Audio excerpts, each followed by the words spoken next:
freedom of speech, not reach. So if you're going to post something that's illegal or against the law, you're gone, zero tolerance. But more importantly, if you're going to post something that is lawful, but it's awful, you get labeled. You get labeled, you get de-amplified, which means it cannot be shared. All right, up next, let's talk about something interesting. So when Elon Musk took over Twitter, there were a ton of promises that it would be a new free speech haven, but it hasn't exactly lived up to that reputation so far. And the new Twitter CEO, handpicked by Elon Musk, gave an interview recently that has led a lot of supporters of free speech who thought Elon's Twitter would be great to raise some serious eyebrows. Let's roll a clip from that interview.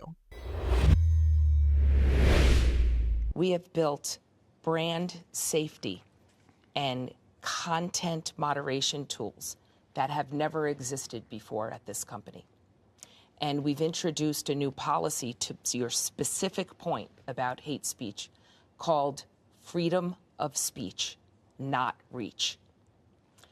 So if you're going to post something that's illegal or against the law, you're gone, zero tolerance. But more importantly, if you're going to post something that is lawful, but it's awful, you get labeled. You get labeled, you get de-amplified, which means it cannot be shared, and it is certainly demonetized. Back to your direct point about brand safety. So they are protected from the risk of being next to that content.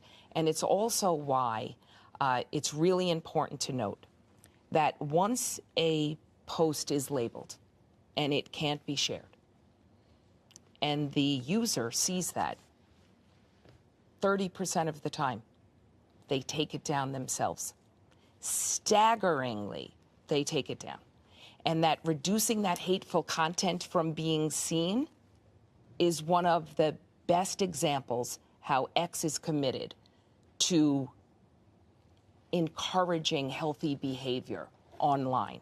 And today, I can confidently sit in front of you and say that 99.9% of all posted impressions are healthy. How do you define healthy, though? Is porn healthy? Are conspiracy theories healthy? You know, it goes back to my point about our success with freedom of speech, not reach. And if it is lawful, but it's awful, it's extraordinarily difficult for you to see it. So Elon himself further clarified in a tweet that, quote, technically lawful, but depending on your perspective, awful content can be shared, but it will not be recommended to users in For You, which is the main Twitter tab and the main one where they where people discover content now. So, Hannah, I don't know about you, but the new free speech standard that was just outlined there by the new ex-CEO, that's what they've renamed Twitter, Linda Yaccarino, and the follow-up from Musk, they don't fill me with confidence because, frankly, it's almost impossible for me to differentiate the standards that were just articulated in any way from the censorship practices of YouTube or Facebook or the other platforms that people on the right have complained about for years for their biased censorship decisions.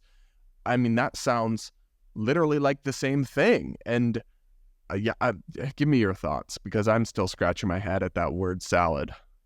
Yeah, it seems like a very marginal difference. Essentially, new Twitter will not kick you off their platform or force you to take down your post if it is anything other than illegal. So that's a small difference than what we saw, especially at the height of the COVID censorship, but it's a very slight one. As a whole, these policies look pretty similar.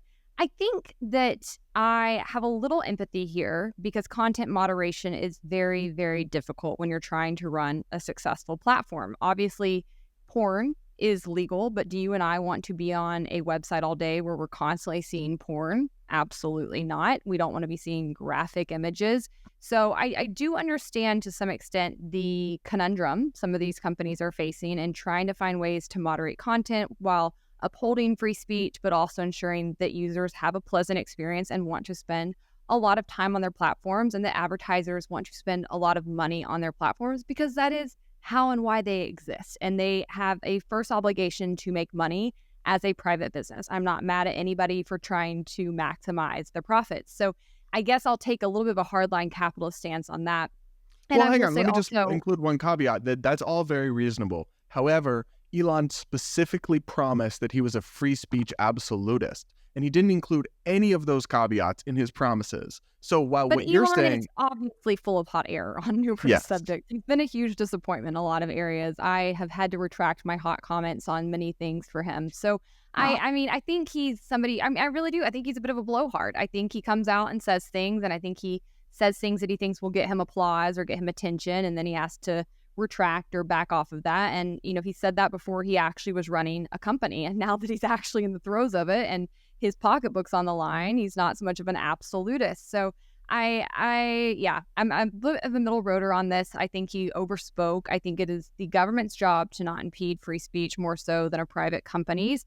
And the line that she has for what gets demonetized, what gets throttled, what isn't as viewable, it's very fluid. I think that what would better serve them as a company and what would actually be a better way of protecting free speech is to have a hardline standard, right? Of saying these exact terms, like perhaps, the profanity, or saying if you're calling people derogatory terms that most people would agree upon are awful, or if you're showing porn, have a clear set of rules for people who are using your platform so that they understand these are the hard line things that we don't allow on the platform. That way you're actually throttling things that would detract advertisers versus actually throttling ideas, because that's where it gets problematic, is if they are coming in and they're saying that something is awful. Well, during the COVID years, many people would have said saying you don't need a mask is awful. Many people would have said saying that the virus originated in a Wuhan lab was awful. They would have said it was racist even. So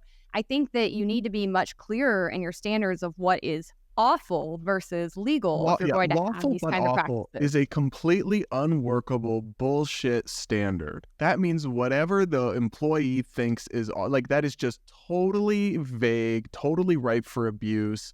I mean, there's so many problems with that. I don't even know where to begin, but who decides what's awful or not? Everybody thinks things are awful that someone else thinks are wonderful. I mean, it's just totally unworkable. And then this whole like freedom of speech, not freedom of reach thing. Well, we used to have a word for that we would constantly complain about on the right.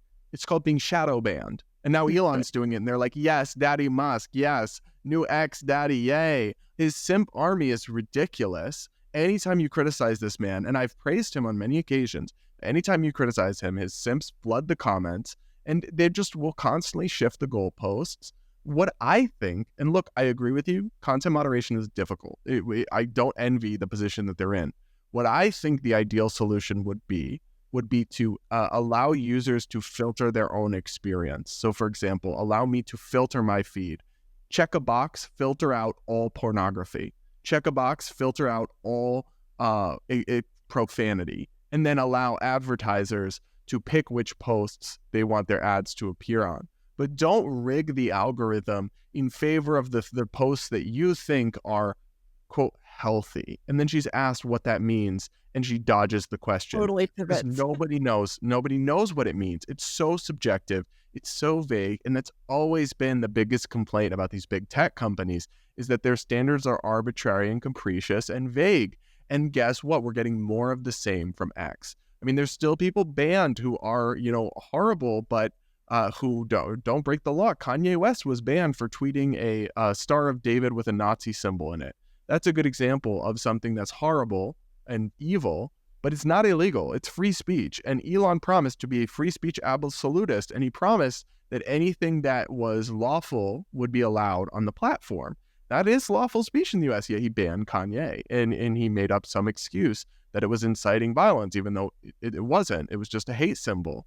And so I just think it's been a disappointment. I think it's a total total calamity. I think it's chaos. And I think these standards are totally unworkable. And I'm not going to not say so just because Elon Musk is the right wing's new fanboy. They all love him. I'm sorry. I'm still going to say my honest opinion. And I just am not impressed.